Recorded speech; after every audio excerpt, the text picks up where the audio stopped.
Assalamualaikum warahmatullahi wabarakatuh. Perkenalkan, nama saya Darwati, mahasiswa PPG dalam jabatan Universitas Negeri Malang tahun 2022.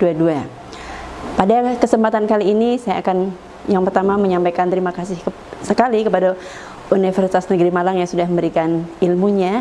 Banyak ilmu yang saya dapatkan dari PPG ini ya, dari yang sebelumnya belum paham kemudian menjadi paham gitu ya. Terima kasih, semoga UM selalu berjaya, selalu berhasil dalam mendidik generasi bangsa.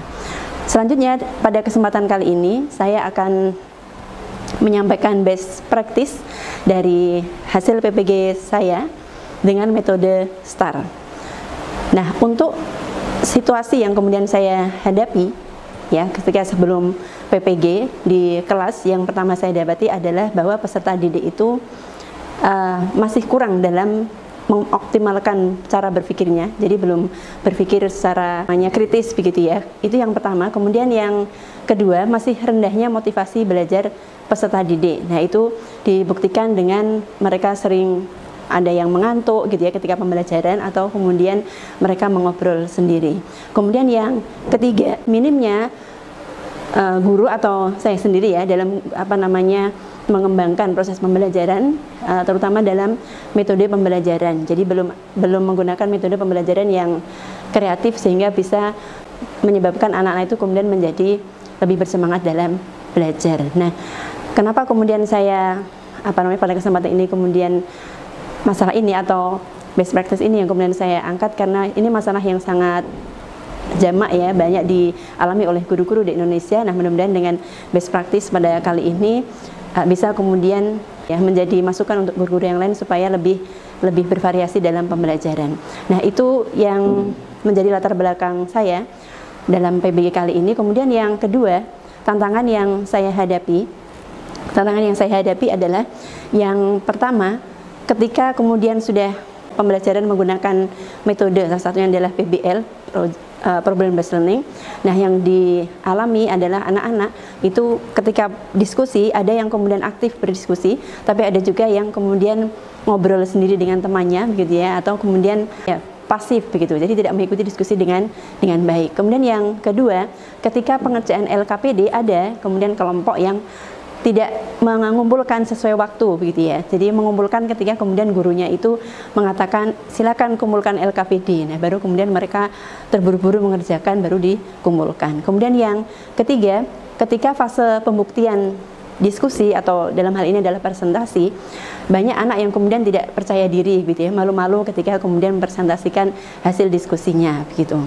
Nah, itu yang menjadi tantangan ya setelah kemudian saya lakukan diskusi dengan kepala sekolah, kemudian dengan pakar gitu ya, termasuk juga dengan peserta didik begitu ya. Nah, kemudian tantangan yang saya petakan adalah seperti itu.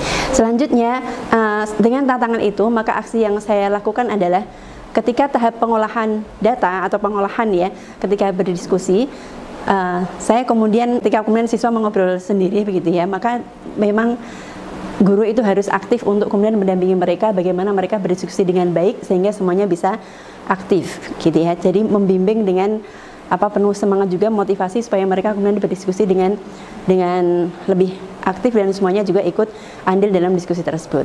Kemudian yang berikutnya, ketika menyelesaikan masalah terkait dengan LKPD yang store-nya itu terlambat gitu ya, maka perlu kemudian guru itu mendampingi mereka supaya mereka bisa dibagi ya dalam menyelesaikan diskusi itu, supaya kemudian semuanya bisa bekerja dan bisa selesai tepat waktu. Kemudian terkait dengan presentasi, maka guru perlu juga untuk membimbing ya, untuk memotivasi mereka supaya mereka terbiasa untuk bicara di depan kelas atau berbicara, mengungkapkan pendapatnya. Semoga kemudian mereka nanti bisa menjadi generasi yang cerdas, yang percaya diri ya, untuk kemudian mengungkapkan apa yang menjadi ide-ide mereka seperti itu.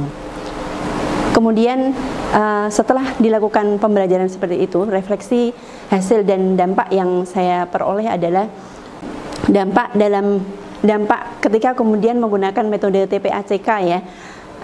dalam hal ini saya mempresentasikan pembelajaran, media pembelajaran menggunakan PowerPoint atau video ketika kemudian mengungkapkan masalah, ketika mempresentasikan sebuah masalah yang kemudian itu diselesaikan oleh anak-anak, ini sangat menarik ya. Sehingga kemudian yang berikutnya penggunaan metode belajar PBL atau Problem Based Learning ini menjadikan anak-anak lebih aktif ya, karena mereka kemudian berdiskusi di kelompok bersama teman-temannya, memecahkan masalah yang kemudian disampaikan guru pada saat itu ya, sehingga kemudian mereka ya memberikan masukan ya kepada kelompoknya, dan mereka kemudian membahas masalah itu di kelompok mereka masing-masing.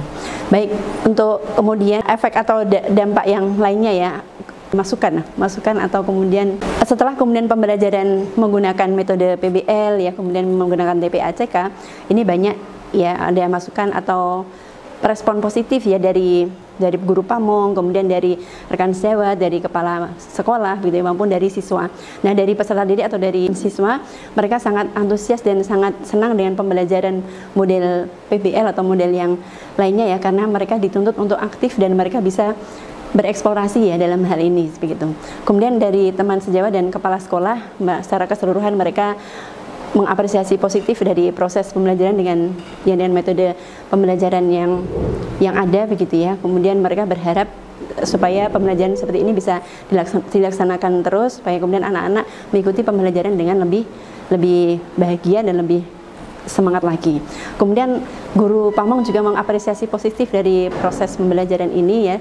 Salah satunya adalah melihat ketika siswa itu berdiskusi, mereka sangat interaktif. Kemudian juga melihat bagaimana siswa itu berdiskusi dengan menggunakan referensi yang ada, dimaksimalkan ya, buku-buku, kemudian materi yang lain, sehingga materi diskusi itu menjadi lebih banyak lagi.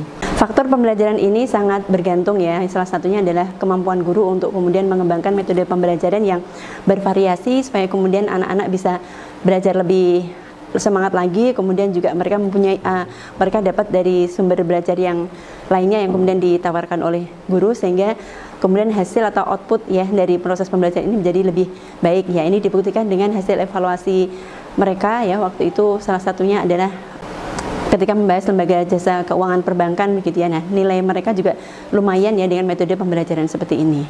Nah, kemudian dari siswa memang kita harus selalu memotivasi mereka supaya mereka kemudian mengikuti pembelajaran dengan baik dengan metode yang kemudian kita gunakan. Ya, itu tadi best practice yang bisa saya sampaikan dengan metode STAR. Semoga bermanfaat untuk para pemirsa dan bermanfaat untuk para guru-guru di seluruh Indonesia, supaya kemudian mereka bisa membuat pembelajaran yang lebih bervariasi, lebih kreatif, inovatif, sehingga anak-anak bisa mencetak anak-anak dengan output yang baik ya, sehingga bisa berhasil, bisa sukses dalam menjayakan Indonesia. Ya, terima kasih sekali lagi saya ucapkan kepada semua dosen, semua guru pamong yang sudah membimbing dalam PBG selama ini. Semoga Allah selalu permudah, selalu memberikan keberkahan kepada kehidupan para dosen dan para guru pamong. Ya, begitu saya akhiri. Wassalamualaikum warahmatullahi wabarakatuh.